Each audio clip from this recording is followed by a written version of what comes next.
Welcome to the Banker Lamp. Please enjoy the video. You already have admin access and a working connection. Now start. Open Settings and go to Accounts or System, then Recovery Options depending on your OS.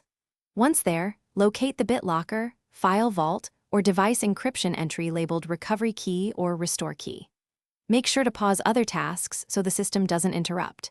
If prompted for authentication, enter your admin password or use your enrolled corporate credentials. This establishes the session where the recovery key becomes visible or exportable for the next steps.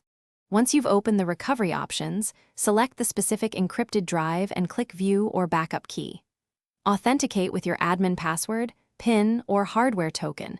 This is required for security. After authentication, the system will display the recovery key string, recorded exactly. Use the provided export option to save a text file to a removable drive or copy into a password manager. Verify the saved file opens and matches the shown key before closing the dialog to avoid transcription errors. Finalize by storing the recovery key in at least 2 secure places, an offline hardware token or USB, and a reputable password manager. Add it to corporate recovery if required. Once stored, test the key on a non-critical system or virtual environment to confirm it unlocks the drive without altering data. If you cannot find the key, check Azure AD, iCloud, or your organization's backup archives.